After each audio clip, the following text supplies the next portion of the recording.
In this global village, there's so much responsibility to feel or to take. We have a responsibility to ourselves, to the people near us, a responsibility to people we've never met. We're responsible for the hole in the ozone layer, for wars, social injustice, and the melting of the climate change.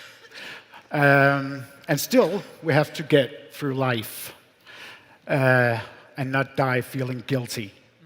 We can either involve ourselves in political matters or NGOs, or we can go into politics and be part of the problem, or we can produce art to raise awareness, like our two outstanding artists here tonight, filmmaker Joshua Oppenheimer and Olafur Eliasson. Give them a round of applause. Thanks. For you. Thank you. Enough applauding. I'm going to start out by somewhat challenging the premise here.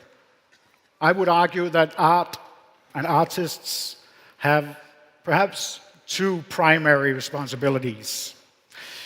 To attack and challenge art itself, and to attack and challenge the status quo.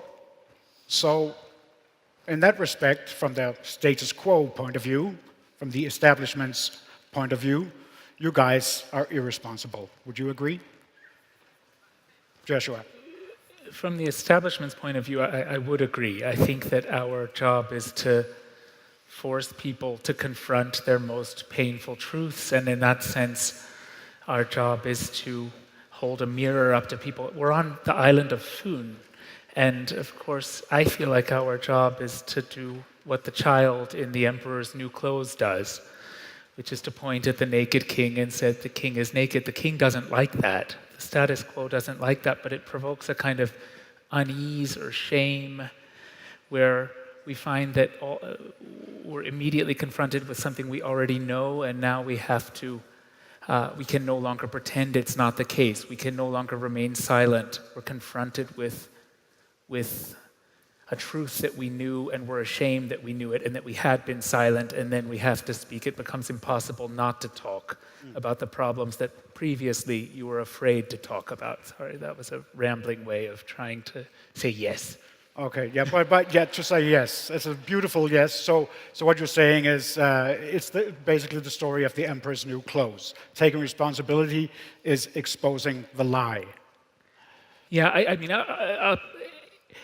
yes, it's exposing that which people are too afraid to talk about, but no. I mean, it's interesting because that's different from journalism, which is about telling people things they've never heard about, or exposing stories that are unknown. Actually, we live, as you said, complicit with all sorts of things. The melting, we've destroyed the ozone, we've created a hole in the ozone layer, we're destroying the climate. We are complicit with all sorts of violence, and we know it, and we choose to tell ourselves otherwise because the truth is painful. But if you can make people confront the truth that they're otherwise unable to confront, then they have to do something about it somehow, or they have to at least change their regard to the people close to them where they can do things, even if you're not going to make everybody into an activist. Yeah. And I guess you could also actually do it on a sort of very here and now kind of level. So I could actually try to expose some kind of structure. We could suggest that this room is now a part of a social experiment. Let's call it a work of art because I'm an artist. So if you don't mind, with regards to what you just said, so if you don't mind, let's do a small experiment together. And it does require a little bit of physical activity, which I think is a good thing because it also sort of investigates whether we are here or not, right? And being here, of course, comes with a degree of responsibility. Why are you moving away? Anyway, no, so why don't you, so anyway, so first you need to relax, right? All right. Okay, so that means just taking it easy, I guess. And let me just think, because it's been a while. It's a quite famous scientific experiment. Has no, if you behave, it's not dangerous, right? So the first thing you do, and you take your right arm up like this, roughly sort of in front. I mean, if you kind of look at me, because you need to see me, take your right arm up, make yourself comfortable, sort of feel present. And then you take your left arm sort of underneath it. Do you see? So you have sort of two arms. And then you take your left arm closer to the person next to you. Now you are pretending that. So and just go on with it. Now look at your right arm while you tickle the person next to you. And do that again. No, so it's very simple. I'm very ticklish. Watch this. He's not. This is hypocrisy because he's not ticklish. Yeah, no, but right? I could just do this the whole time. We can have the whole talk. Anyway, Joshua, that's not the point. The point is, so even a room like this has a certain construct, a certain not yet verbalized construct, which is the social rules we live in and we sort of, to a great extent, obey to. And to come to a festival like this also has to do with reconsidering the social norms, the definition of normality, and to what extent are we actually comfortable with seeing things different, right? Tickling another person is a small part of an experiment called the tickling experiment, which has to do with one cannot tickle oneself. It doesn't work. It's really funny. You cannot, and I have a few other experiments, but we should maybe not go on about this point. The point being, I think it's everywhere. These boundaries, and as precise and with great artistry, you have addressed a structural and an incredibly emotional topic in your film, which also had to do with addressing a set of invisible boundaries. And I'm talking about the act of killing, which really moved me a lot, Joshua's renowned film. And if you haven't seen it, I recommend. As painful it is to watch it, I really cannot give it the high enough recommendations to see it, because it's not a tickling experiment, I can tell you that. Okay, no. I'm gonna stop you right there, Olafur. I think there's a point in there, I'm sure, about maybe responsibility being somewhat contagious, like laughter, or like yawning, or like physical reactions. I know that you've made laughter experiments with your students at the Institut für Raumexperimente. So this is what it looks like when you sort of try and make responsibility go from one person to the next. Maybe raising awareness will be somewhat infectious or contagious. I'm sure that's why you're trying to make responsible art, is to raise awareness. And this is what students look like when they're part of Olafur's experiment or when they're high on LSD. Let's see clip number 4, please. Clip number 4.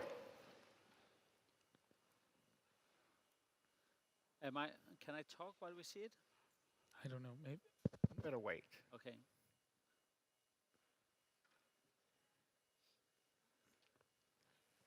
It's in darkness. Short clip. It's in darkness.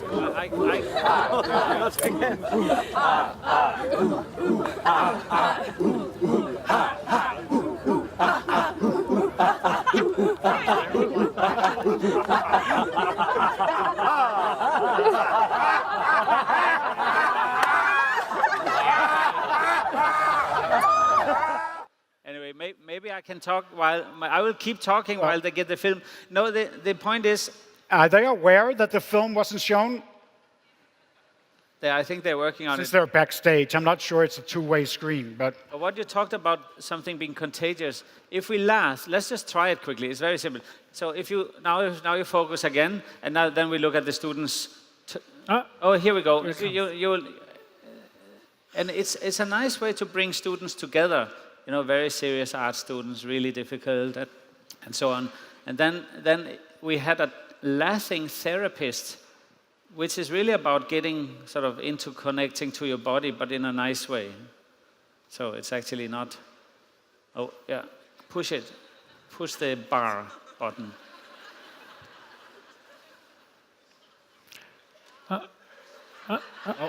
Saw that? Eventually, he'll take responsibility German. for it. I'm sure. There we go. Aha. Ah. So we're on the street, first of all, right? So give it a little sound. Now there's no sound.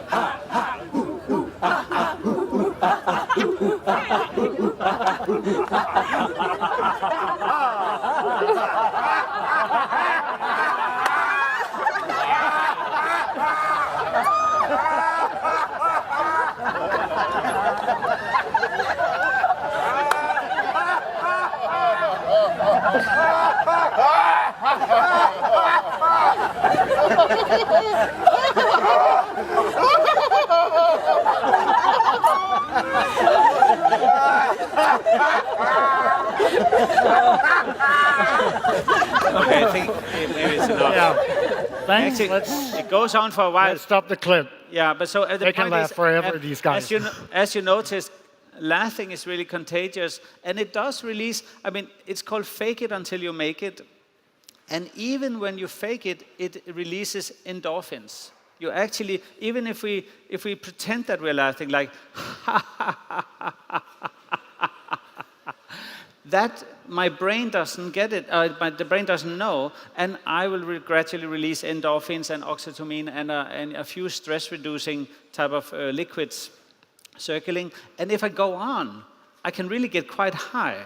And it obviously comes from places where contemplative interconnectivity and so on. So there's a street yoga in India called laughing therapy, but there's different offsprings.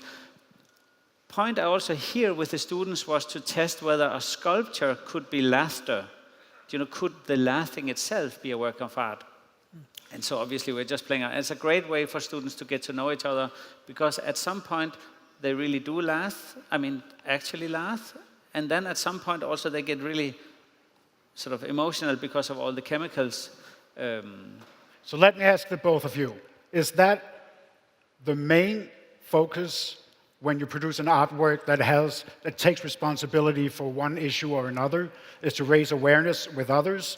Or is there an equal amount of artistic vanity in it as well? I'm provoked by both points. I mean, one doesn't make an artwork simply. It's not if one. You don't make an artwork just to get people to take responsibility. That would be somehow.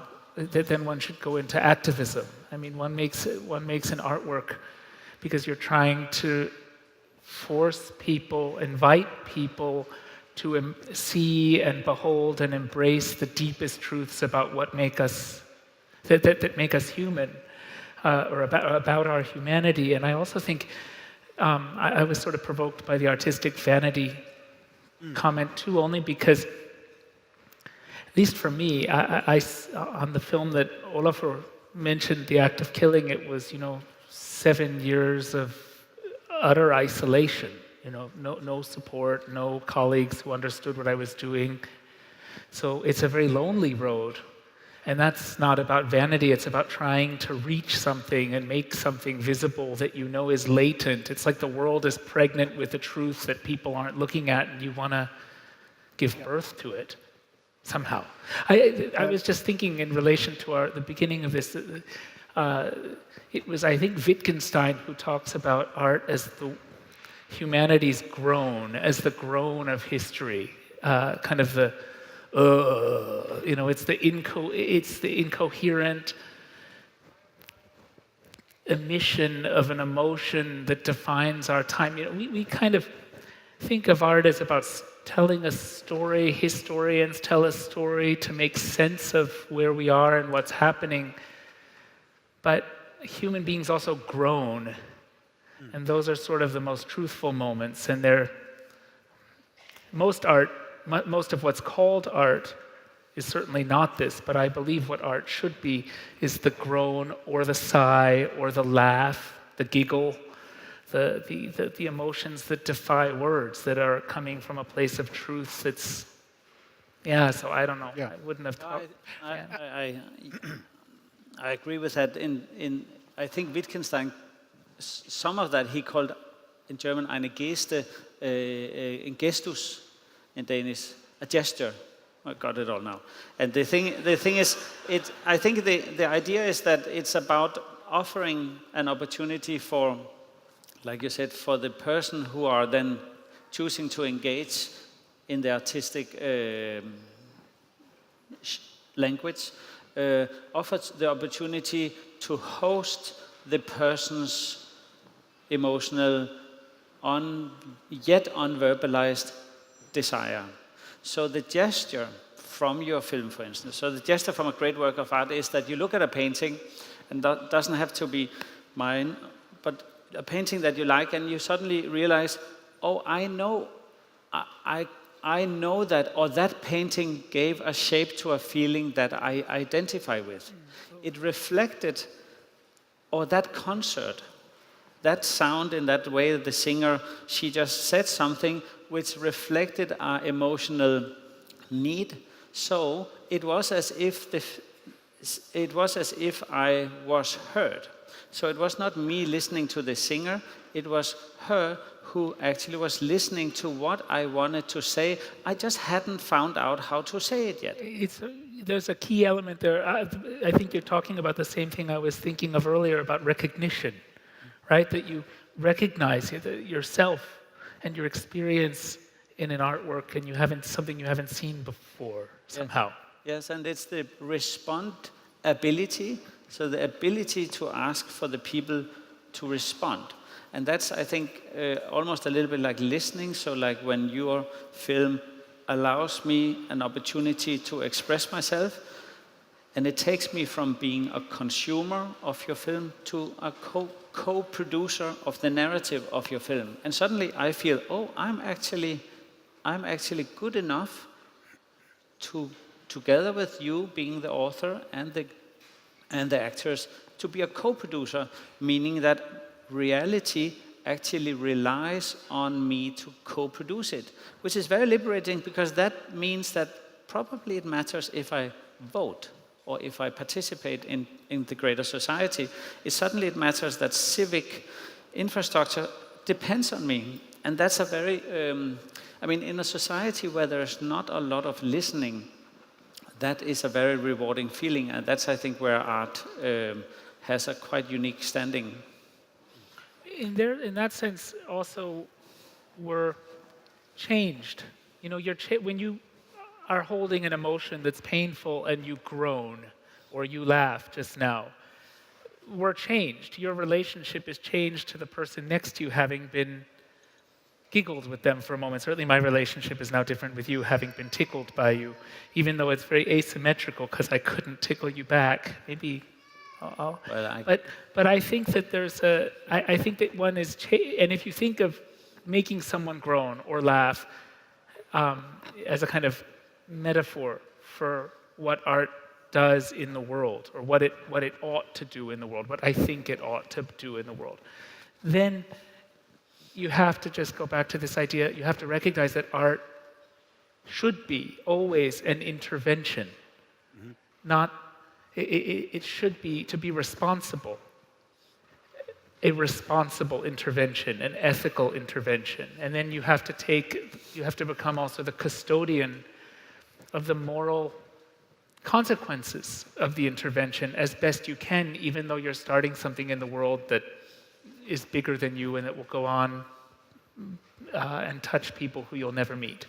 But in light of our complete awareness of a lot of issues that demand we take our responsibility, where does that responsibility end? When does it become so daunting that it overpowers us and just produces the exact opposite effect?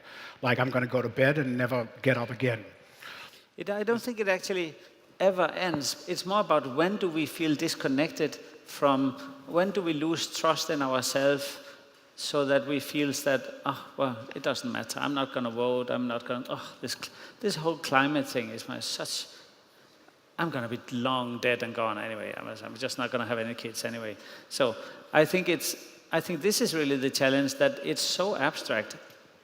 The responsibility is always there, but I think it's important to talk about also understanding that, how should I say it? the connecting thinking and doing. You spoke about 7 years of working on something, but I guess we all know the feeling that when you have an idea, there is that little moment where you say, ooh, I had a nice idea. It almost feels like I already did it. And then you call up your friend and say, let's have a coffee and I will tell you my idea. And then it certainly feels like you're sort of almost half there.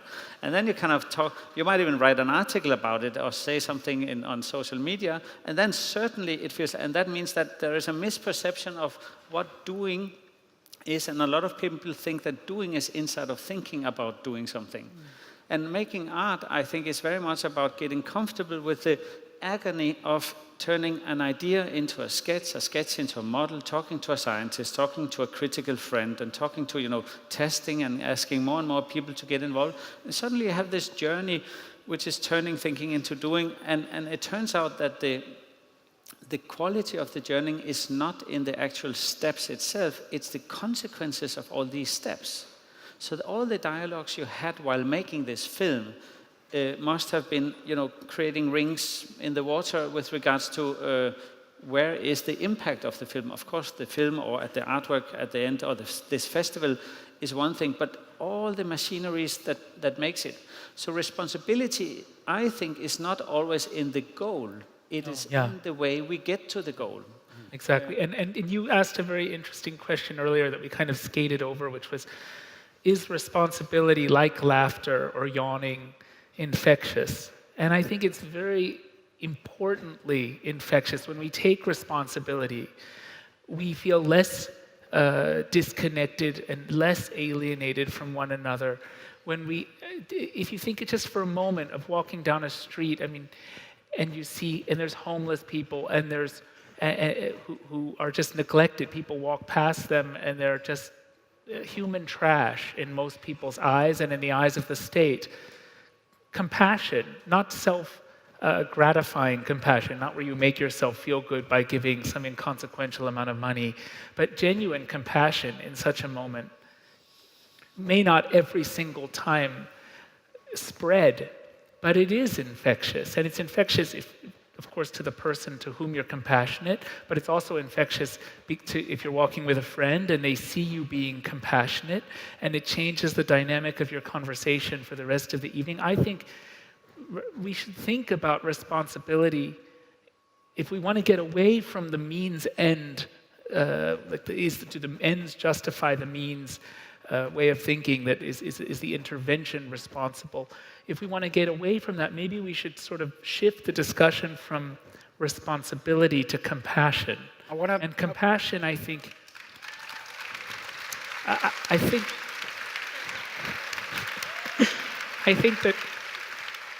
compassion is infectious, and compassion makes us less alone. Okay, I agree completely. I want to show one more clip.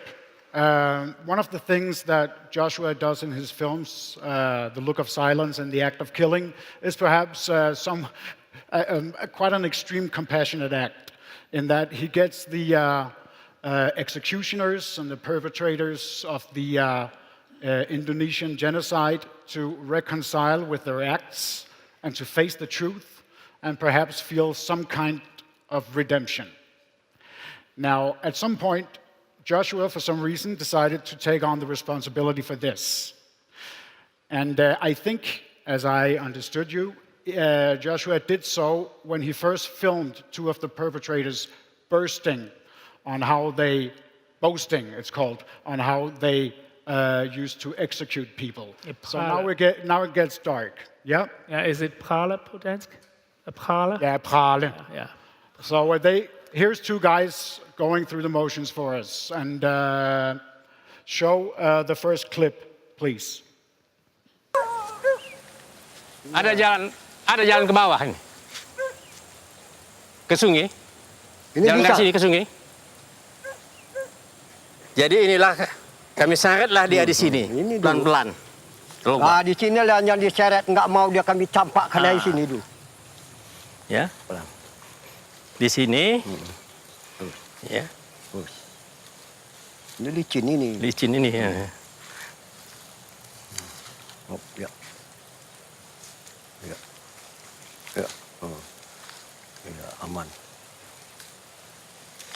Ya. Tolong, ampun Pak, tolong. Itu kan Tolong misalnya saya, Pak. terus Ampun, sambil dia ampun. tuh ada yang bisa Ampun, Pak, berteriak ampun, Pak. langsung. Saya dibunuh Pak, tolong, Iya. tolong, ampun Pak. Itu Ampun, kami Pak. nggak peduli apanya ampun, itu. Pak, tolong. Malah kami Tolong, pukul Pak, lagi dia. tolong. Kami pukuli lagi dia Ya. supaya dia mulutnya karena bisa mempengaruhi Ya, ya. pasukan ke kami nantinya. Ya. Bisa Tolong, mereka Pak, merasa takut. Tolong, jangan Pak, saya dibunuh Pak. Iya. Tolong Pak, tolong. Ini namun kami tarik terus. Ini di belakang saya ini udah ada menyorong lagi nih, Iya. menyorong. Tahanan di sini bisa melihat darahnya. Bisa. Bisa. Bisa. Bisa. Bisa. Nah. Karena senter itu terus itu berapa puluh senter Iya, itu sudah senter banyak. menerangi kami karena ini ada lampu di sini kan. Jadi Anda sudah tahu bahwa Anda akan dibunuh. Iya. Tahu. Anda melihat darah orang lain. Iya. Udah tahu dia. Udah ada yang di duluan. Udah ada yang duluan di sana kan. Nah inilah memang artinya memang pasrah lah Ya, ya, kesudahnya pasrah orang lah, itu sudah. bagaimanapun perasaannya mungkin saya pun akan bakal mati Iya, ya pasrah iya. aja lah. Begitu. Nah ini, Ya. nah ini dulu sini. Nah, ini kan Inilah dulu. di sini. Di sini dulu ada papan ini ke sana. Ini Ada papan ya. dulu kemari. Nah ini papan dulu ada papan ke sungai itu. Nah, jadi jalan ke sana, saya ini beginilah. Nah, itu begini. Ini ada yang digolekan. Ada Ya, yang ada yang digolekan. dia Ada yang tunduk begini. begini. Maka Gojo datang. Gojo sudah datang, ya. Ini ditebas lah. Tebas leher sampai Sini, putus. ya. Ini sampai kalau putus. darah tuh di sini ya. Ya, ini nggak sudah cocok. mancrat semua. Nanti Ya. kalau sudah kepala jatuh, baru saya ditunjang. Ya, tunjangkan ke sana. Hanyutlah dia. Hanyut. Kepala Ya. pun hanyut juga. Yang apa ya timbul tenggelam dia berdiri. Ya. Okay, thanks.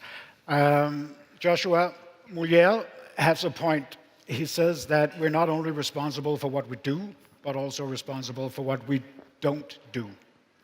If you, upon having seen this, had walked away and said, well, I'm not going to make these films, I'm not Indonesian, this is not my problem, would it have plagued your conscience, or would you somehow have found peace with it? I think it's hard to speak counterfactually. It wasn't an option. I was introduced, or not introduced, but I was shown who these men were by survivors with whom I was living and very close. And I was trying to do something much more normal, which was to film with the survivors. But the army had threatened all of them not to participate. And then they came to me and said, look, you're here, you speak the language. Please don't go home and ignore this, film the perpetrators. And when I found that they spoke like this, the survivors, and when the survivors saw this material, they said, we knew they would be open and boastful. Anyone who sees this will be forced to admit that in a way, the killings of 1965, which is what they're talking about, where 1 million people were killed in Indonesia, in a way the genocide has never ended because the perpetrators are still in power, and we survivors, millions of survivors, are still living in fear. And they're living side by side. Living side by side. Victims and the And I just had a kind of, because you sort of frame this in terms of how I responded to that moment, and I was just imagine myself. I talked about being alone. I had one Indonesian person helping me record sound. I was behind the camera, watching this is in January 2004, so a long time ago. And I saw these two men coming down the slope. And what struck me most were two things. First of all, what you see at the beginning of this clip, that they're holding hands. fragile. And they're caring for each other. And in a way, the whole first movie, The Act of Killing, was about trying to find that humanity behind that hand-holding, even though neither of these men are in the act of killing. And then the second thing I noticed came at the end of this walk, where the two men wanted to take snapshots of themselves at the river to remember what was for them a fun day out, and memorable because they were talking to a foreign filmmaker. And they were posing, giving the thumbs up and the V for victory. And I was living in London at the time. This was in January 2004. I went home from this shoot very upset, and shortly, still processing what I'd seen. I remember on the way home, there was a stopover in Singapore, and I went into the art museum just because I had a little time, and there was this extraordinary exhibition of Indonesian painting in the Singapore Art Museum. And it was very sort of big, it was kind of like modern takes on history painting, but very violent. And I just felt that all of this violence that people couldn't talk about was in these paintings. And I just remember sitting there, I was a total mess because I had no clean clothing, on this very fancy bench in this air-conditioned room and crying. Just sitting and starting to cry, recognizing this, what you've just seen in these paintings. And then when I got home to London, I felt so alienated because no one would care what was on those tapes. But I knew that any Indonesian, a country of 300 million people, it's the size of America, any Indonesian would be astonished if they saw what was on those tapes. And then in that same spring came the Abu Ghraib photographs of American soldiers standing in front of people who they apparently, it's appeared in the pictures, were torturing. And what horrified me and what I recognized in those photos was not the evidence of torture, but the people giving the thumbs up and the V for victory. And I just thought, in what moral vacuum could those American soldiers, who could have gone to high school with me, be standing thinking that these would be nice snapshots to have, just as these two killers thought these would be nice snapshots to have. And I realized in that moment that making this film would not just be my response to impunity. That's a word that I know you don't have in Danish, impunity. It means when people are above the law. This would be my response not only to impunity in Indonesia, but it would also be my response to American torture and to Abu Ghraib and to how we are all much closer to perpetrators than we think.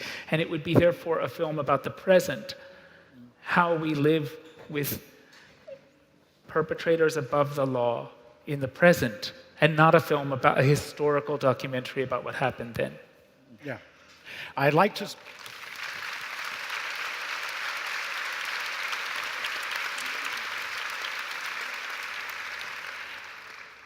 I'd like actually to show another clip, just to show the contrast. This is from a different film, and it's a different perpetrator, a different executioner. But he also starts off his story by being somewhat boasting and doing the V sign and the thumbs up and explaining about his atrocities with a very sort of screen-like way, with a smile on his face. Now, art can not only raise responsibility and awareness with the audience. Here's an executioner who himself becomes aware of the acts that he's done. And this is a very concrete example about what you talked about earlier about art groaning, and sighing or throwing up or actually producing a bodily reaction and not just a spiritual one. So let's see the executioner Anwar on the roof, and he started out like these guys. Clip number 3, please.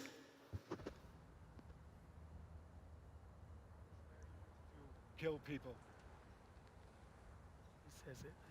Inilah satu tempat yang sering kami laksanakan penyiksaan ataupun eksekusi buat mereka-mereka yang selalu kami tangkap.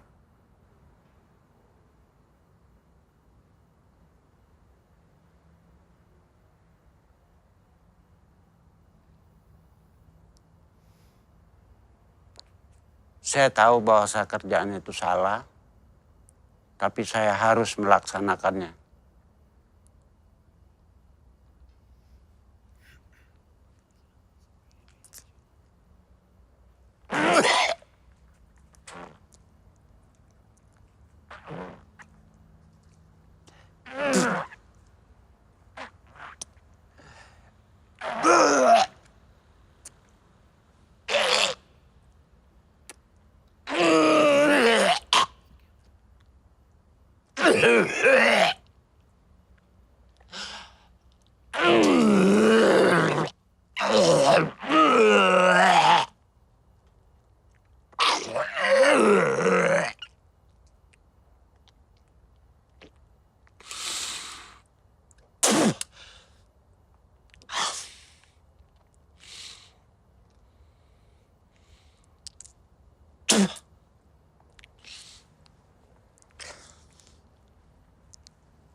Kenapa harus saya habiskan? Kami harus mematikan hati nurani saya yang mengatakan harus dihabiskan.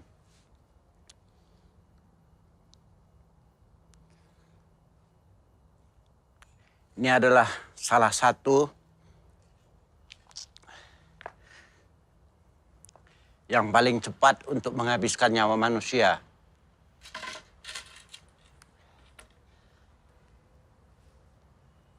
Dan ini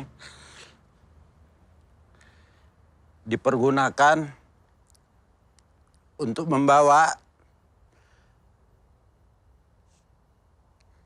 manusia-manusia yang sudah kami matikan. Karena tanpa ada ini, mungkin orang tahu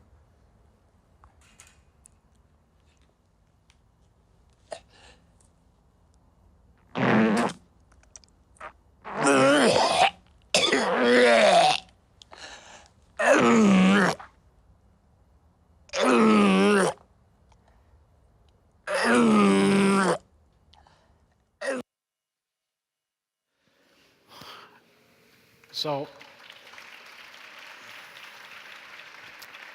that's what coming to terms with guilt looks like.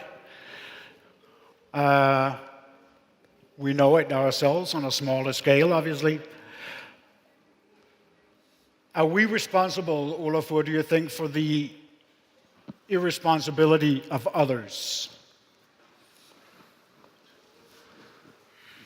Well, I was curious about the fact this, to a large extent, had these elements of reenactment.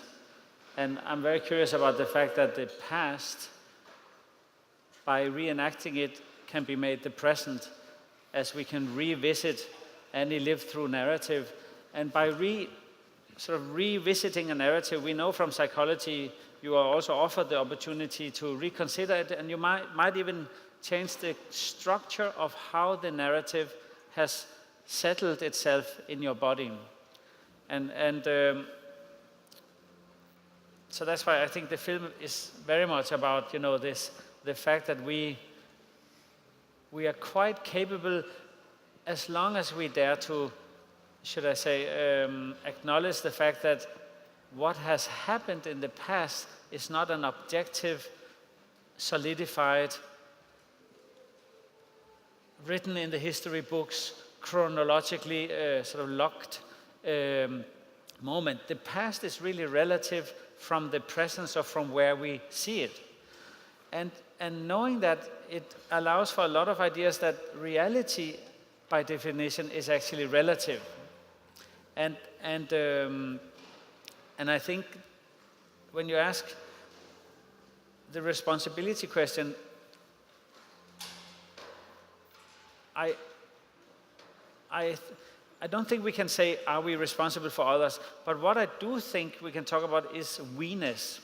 And sometimes we get more numb, or sometimes we get less numb. And sometimes we have a sense of we-ness. We can see in greater societies that we-ness tend to decrease in size. And there's a Danish anthropologist who actually might be here, Andreas Røbstorff, who works on the sort of elasticity of we-ness. So then you have populism, then we-ness kind of gets smaller, nationalism, then the we-ness is defined by, different rules and groups and borders and so on. And I do think that we have in ourselves the ability to recompose our understanding of we-ness, because we know that, theoretically speaking, we are all humans. Right? We know that the migrants or the refugee or asylum seekers are also humans, but to sort of see how do our thinking about we-ness apply to the doing we-ness. Right? So sometimes it's oh yes, of course, we are so nice, and especially in Denmark we are particularly nice. Our historical humanism has such great pillars that we are unrockable. But yet it turns out in the actions or in the doing, the Danes are actually a lot more limited with regards to actions than they are with regards to talking. That's why I like this idea of thinking and doing. Denmark is very strong in thinking and talking about, and they are not as robust. I mean, they're not so bad also. Let's be a little fair. And of course, everybody here is so resourceful. You are the segment who are successful, right? You are not necessarily the ones, but let's also face, even Denmark has sacrificed a lot of we-ness lately. And so, what can we then do? And who are we then? And this is so interesting because it has to do with, do we feel alone, or do we like a rock on the beach, or do we feel like we are one of many pebbles on the beach? Are we the crowdfunding community, or the crowdsourcing, or are we the pebbles of the beach community? I mean, for this weekend, we are the pebbles on the beach at the Heartland Festival, but are we here to consume, or are we here to produce? So I think we have a pacifying way of looking at art, which is escapistically consuming. I sit back, I take in, or we have artistic engagement, which are really asking you, and that's why I said, it reflected me. I was co-producing the film, the song, the painting. It reflected me, so I became the producer. I was not a consumer. I took a stand. I became a part of the pebbles on the beach, which is a Yoko Ono phrase, right?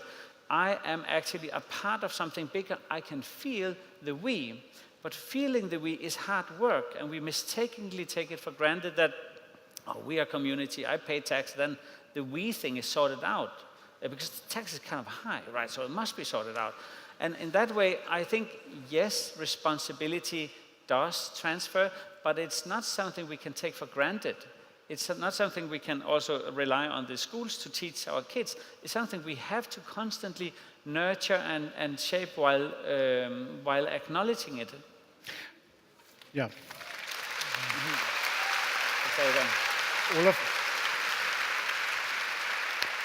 Olafur, you mentioned the word narrative. Is it easier, do you think, on a scale, guilt scale like this, or maybe just in everyday life or in politics, to create a false narrative? Is that easier than taking on responsibility? Because in your work, you've done the little sun, for instance, and the ice watch. And in both cases, there are opposing narratives that these things are not really a problem. Global warming, no, probably not man-made. The ice, well, it would have melted regardless. These sort of things. Is a false narrative simply easier than taking on the responsibility? Well, I brought you a present, Joshua. So I have two versions, and it actually answers to, this is the new little son, and I know some of the people here, a few I saw, they say, oh, now he goes again, the little son. I've really been pushing this, and so I say it's a work of art and so on and so forth, but it's really a pebbles on the beach thing, because today I will say a different story than I normally do, so bear with me, but anyway, I give it to you. It's called the Little Sun Diamond. So this is actually harvested sun, solar panel, in Berlin. So a little Berlin sunshine here in Fyn. Oh. Yeah, and it will last for all night.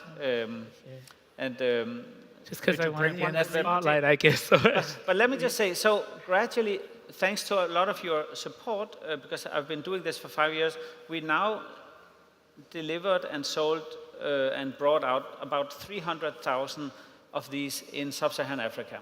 Like small, tiny, and it's so much work. And we lost money doing it, to be honest. But anyway, so let's just say, one lamp, this is just 60 seconds. One lamp saves one family $1 a week. That's $50 a year, 100,000 times 50, anyway, let me just shorten it down a bit. 200,000, because we give 4 months warranty. $200 in 4 years, right? $50 a year, 4 years, $200. Okay, 300,000 is about $50 million. So, $50 million was because of this not spent on kerosene or petroleum, because that's what they normally buy when then they don't have a solar lantern. Anyway, so we take $50 million and say, okay, how much petroleum is that? That's 5,000 cubic ton of petroleum.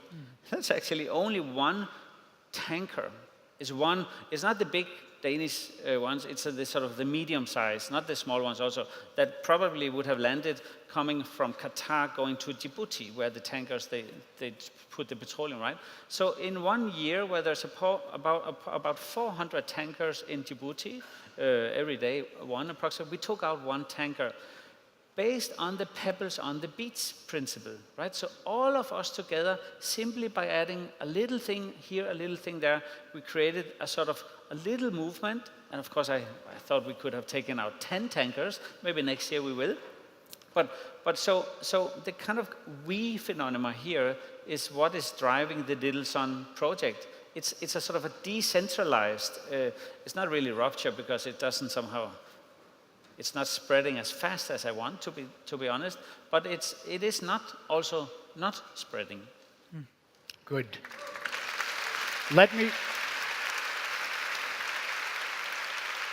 Thanks. Let me try and go back a bit to the beginning. I started out by saying that art's responsibility was to act irresponsibly towards the establishment.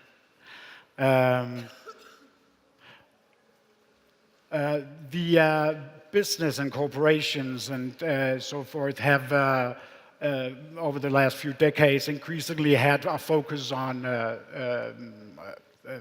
social values, social responsibility, corporate social responsibility. Is there any danger of corporations moving in on the responsibility and making that another product? Well, normally, from an avant-garde point of view, we would normally try to keep the freedom of expression away from corporate interest on one side. On the other side, I believe in the collaboration between public sector, cultural sector, civic sector, and private sector. I don't think that public money are free. I also don't think private money, they are certainly not free, but generally speaking, what is needed is a navigational sort of tool. And what I is experiencing is that there is a lot of trust and loyalty to the cultural sector. That is why a lot of private sector is sort of looking at it, because the normal marketing or the corporation sort of general trust and loyalty is it's raining, so we should do another experiment. It's raining. No, let me just finish. So I'm just saying that with regards to trust, currently, documentary films, it's like so trustworthy, right? It's very interesting that the cultural sector for the time being is enjoying high trust. See, now should we find, what are the conditions with which we integrate or have a relationship with the private sector? So I think cultural sector is very robust, and I think there is ways to work with the private sector, and I know this in the cultural sector, this is not a very popular stand, to actually collaborate and say, well, in the long run, the private sector is not interested in corrupting the cultural sector. In the short run, they need a campaign or something, yes. So I believe in the collaboration. You believe in but taking on, but doesn't it, isn't there a chance of actually polluting the truth? You mentioned that it was... Of course there is. Of course there is, because we should never...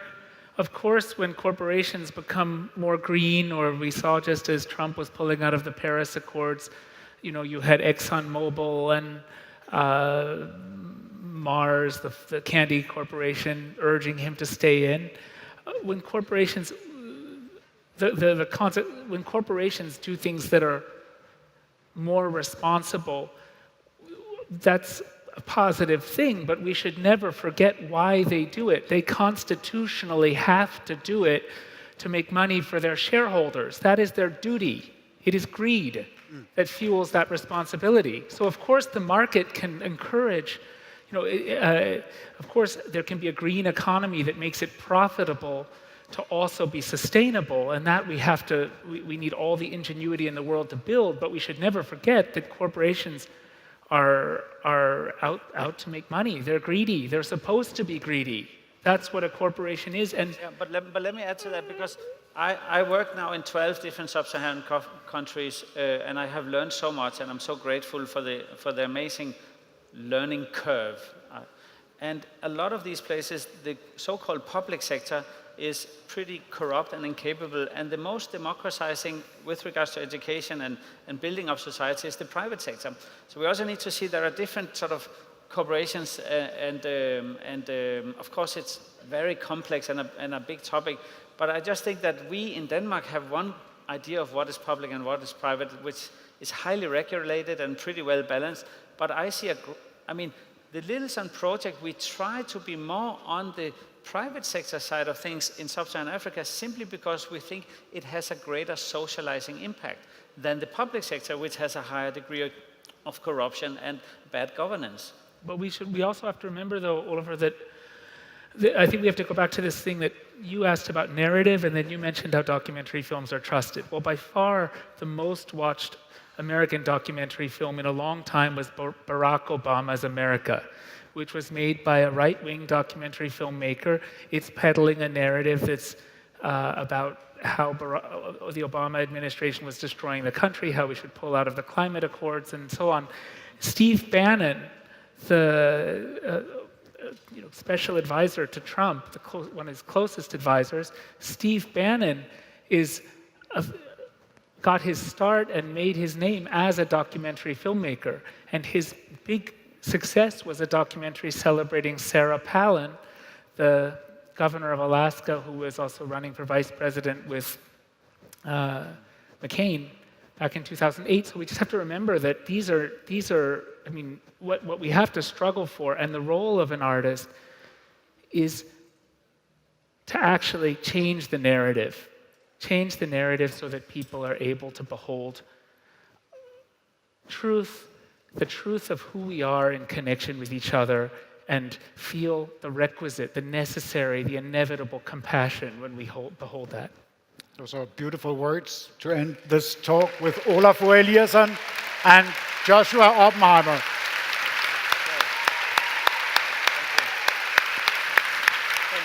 Thank you so much for this. And I want to thank all of you for coming here.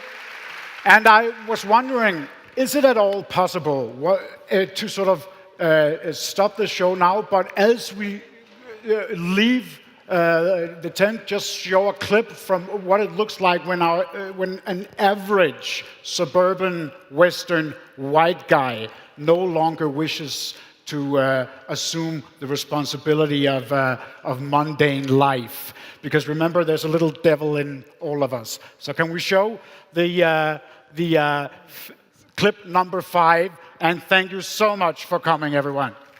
Thank you.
Salmon short, I have a skin routine and my elbows hurt. I don't give blood because I won't give blood.